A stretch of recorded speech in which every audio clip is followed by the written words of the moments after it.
दोस्तों, एक बार पहाड़ों के बीच बसे एक छोटे से गांव में प्रिया नाम की एक महिला रहती थी। प्रिया ने अपने जीवन में बहुत दुखों का अनुभव किया था। उसने कम उम्र में अपने माता पिता को खो दिया था और एक ऐसे व्यक्ति से शादी कर ली थी जो उससे प्यार नहीं करता था। प्रिया का पति शराबी था और अक्सर उसे शारीरिक और भावनात्मक रूप से प्रताड़ित करता था। प्रिया ने कई वर्षों तक इस दर्द को सहा था। एक दिन वह इसे सहन नहीं कर सकी और उसने यह फैसला किया कि वह उस दुहक से मुक्त होना चाहती है जिसने इतने लंबे समय तक उसके जीवन को त्रस्त कर रखा था। वह जानती थी कि अगर वह एक सुखी जीवन जीना चाहती है या स्वतंत्रता का अनुभव करना चाहती है तो उसे अपना घर छोड़ना होगा। इसलिए एक रात उसने अपना एक छोटा सा बैग पैक किया और घर से निकल गई। प्रिया ने अपने गहने भी रख लिए थे जिन्हें बेचकर वह अपने सफर में आगे बढ़ सकती थी। जब वह सुनसान सड़क पर चल रही थी तो उसे राहत का एहसास हुआ। लंबे समय में पहली बार उसे लगा कि उसका अपने जीवन पर नियंत्रण है। प्रिया को नहीं पता था कि वह कहाँ जा रही है, लेकिन वह जानती थी कि उसे आगे बढ़ते रहना है। दिन हफ्तों में बदल गए और प्रिया अपने घर से बेहद दूर आ चुकी थी।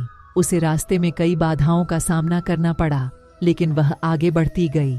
उसने उस जीवन को पीछे छोड़ दिया था जिसने उसे इतना दर्द दिया था और उसने कभी पीछे मुड़कर नहीं देखने का निश्चय किया था।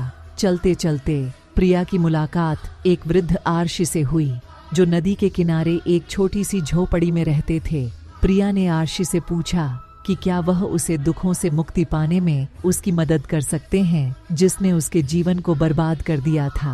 आर्षि ने प्रिया को देखा और कहा, बच्ची, दुख से मुक्ति अपने आप बाहर नहीं मिल सकती। यह मन की एक अवस्था है जिसे व्यक्ति को भीतर से विकसित करना चाहिए। आपको अतीत को छोड़ना और वर्तमान क्षण में जीना सीखना चाहिए, तभी आप सच्ची स्वतंत्रता का अनुभव कर पाओगे। प्रिया ने आर्षि की बातों को ध्यान से सुना और उसने महसूस किया कि वह बहुत लंबे समय से अपने अतीत को पकड़े हुए थी, इसीलिए उसको दर्द कम नहीं हो पा रहा था। उसने आर्षि को धन्यवाद दिया और अपनी यात्रा जारी रखी। चलते चलते प्रिया ने आर्षि की शिक्षाओं का अभ्यास करना शुरू कर दिया। उसने अतीत को जाने देना शुरू किया और वर्तमान क्षण पर ध्यान केंद्रित किया। फिर उसे जीवन की साधारण चीजों में भी खुशी मिलने लगी। प्रिया एक गांव से गुजर रही थी जहां पर पोस्टर लगे थे कि प्राइमरी स्कूल में शिक्षक की आवश्यकता है। प्रिया पढ़ी लिखी थी और उसे पैसे की भी आवश्यकता थी, इसलिए वह उसी गांव में रहने लगी और बच्चों को पढ़ाने लगी। एक दिन प्रिया लोगों के एक समूह से मिली जो आग के चारों ओर इकट्ठे थे। वे नाच रहे थे और गा रहे थे और उनकी हंसी हवा में गूंज रही थी।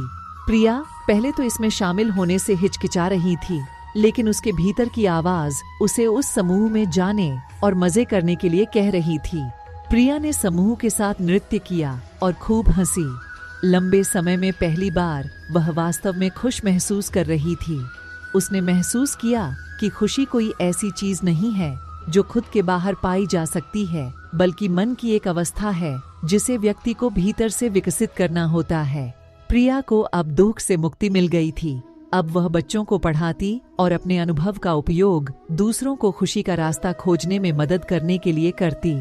दोस्तों, इस कहानी से हमें यह सीखने को मिलता है कि खुशी कोई ऐसी चीज नहीं है जो खुद के बाहर पाई जा सकती है, बल्कि मन की एक अवस्था है जिसे व्यक्ति को भीतर से विकसित करना होता है। दोस्तों, अगर आपको यह कहानी पसंद आई होगी और आपके लिए उपयोगी साबित हुई होगी तो इस कहानी को अपने दोस्तों के साथ अवश्य शेयर कीजिए। साथ ही हमारे साथ ऐसे ही जुड़े रहने के लिए हमारे चैनल को सब्सक्राइब कीजिए। नमो बुद्धाय।